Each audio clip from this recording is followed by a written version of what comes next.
It was a cold, desperate spring in 1945, and on the banks of a raging German river, 50,000 men were trapped.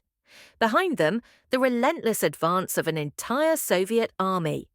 Before them, a seemingly insurmountable barrier of flood-swollen water and blown bridges.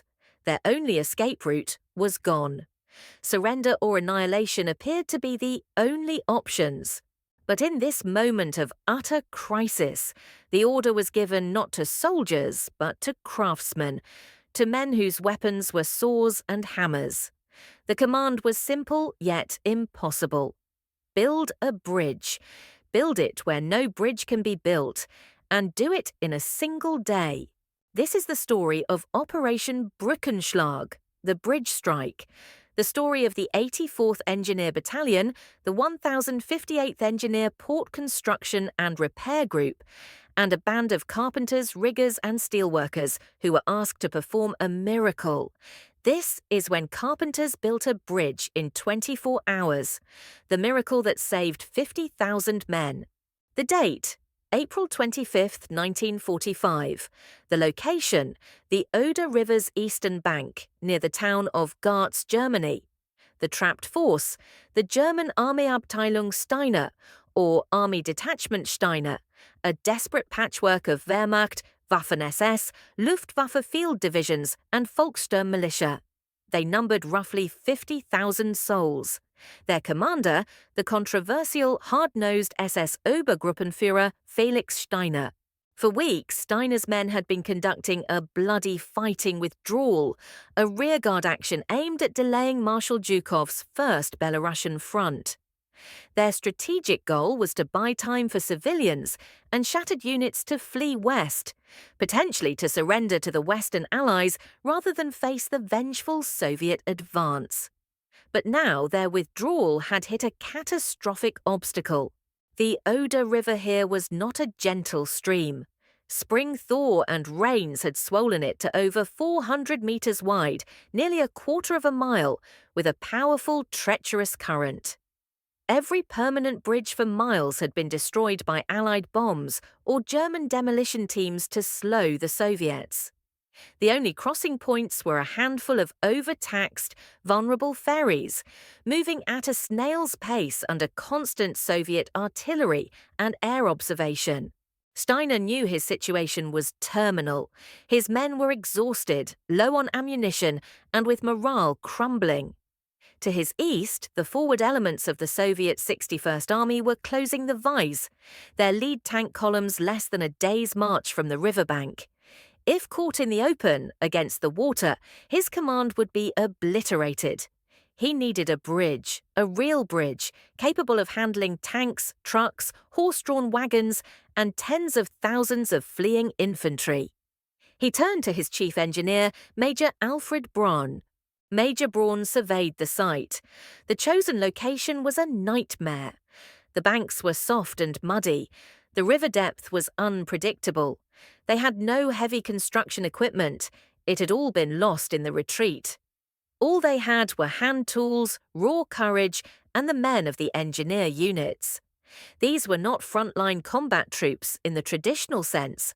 They were carpenters from Hamburg, steelworkers from the Ruhr, dock builders from Bremen.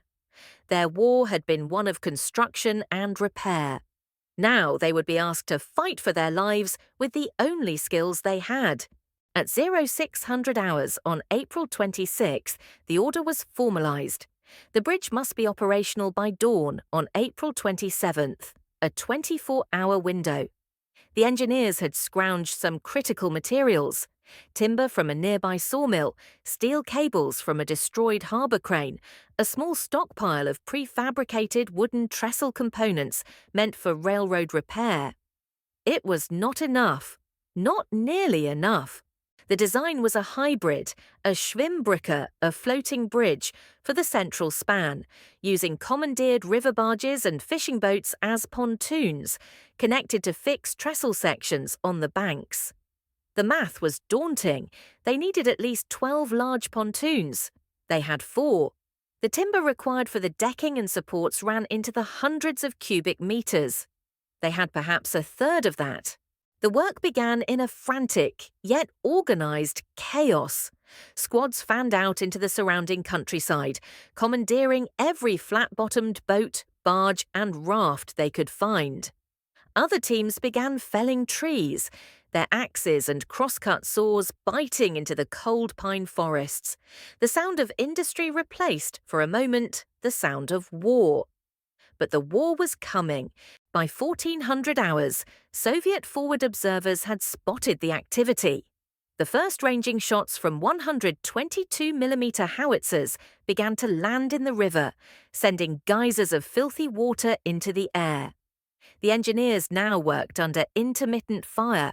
A direct hit on the growing bridgeworks would not only kill men, but destroy precious materials. They had no anti-aircraft cover. Every minute the hammering and sawing continued was a minute borrowed from fate. Major Braun organised his men into rotating shifts. One group would work for 2 hours in the freezing water, lashing boats together and securing cables, before being relieved to warm themselves at fires on the bank. The carpenters, masters of their trade, worked with a speed born of desperation. Joints were cut, hammered, and pegged with breathtaking efficiency. The fixed trestle on the eastern bank began to creep out into the current. As dusk fell, the situation grew more dire. The temperature dropped, the men in the water were numb, their fingers clumsy. Work lights were forbidden, they would draw murderous fire. They worked by the faint glow of shielded lanterns and moonlight, their world reduced to the splash of water, the groan of timber, and the ever-present looming fear of the eastern horizon. Then, at 2200 hours, the reports came in from the outpost line. Soviet reconnaissance patrols, mounted on hardy T-34 tanks, had made contact. The perimeter infantry, a mix of teenage Volkssturm and battle-hardened SS Grenadiers, were engaged in a fierce close-quarters battle in the villages, just 3 miles from the bridge site. The crackle of small arms fire and the crump of tank guns became the soundtrack to the construction.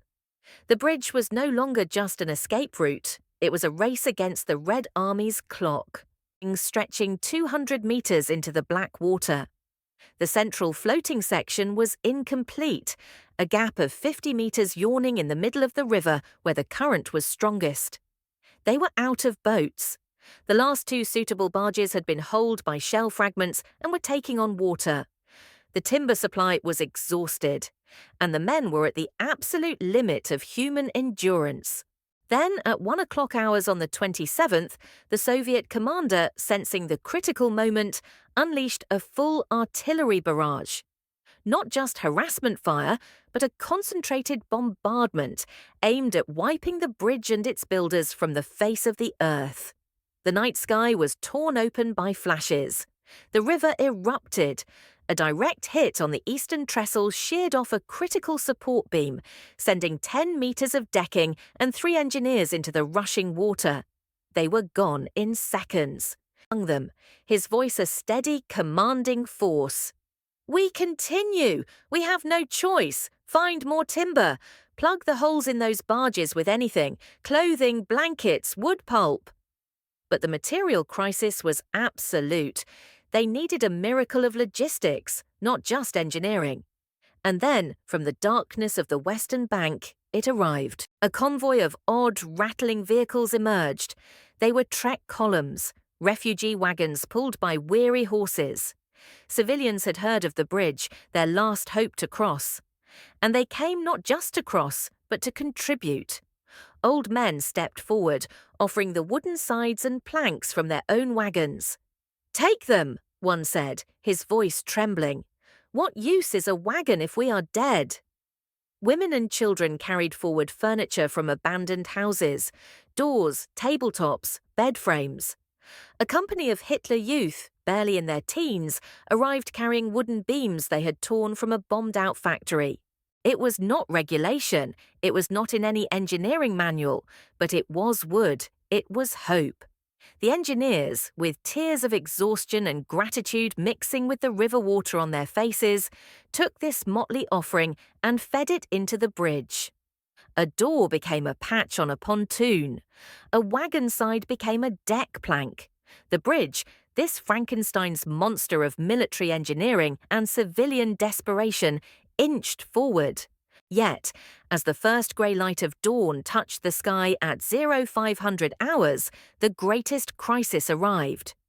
The outpost line broke. A battalion of Soviet shock infantry, supported by a company of T-34s, had overrun the final defensive position. They were now just 800 yards from the bridgehead, advancing through the morning mist. The sound of their charges could be clearly heard. The final, brutal battle for the bridgehead had begun. This was the moment. The bridge was 90% complete. A single critical gap of about 20 metres remained in the floating section. The decking was laid, the cables were taut, but the final pontoon connections were not secured. It could not bear weight. And 50,000 men, along with thousands of civilians, were now surging toward this single, fragile lifeline, with Soviet tanks at their backs.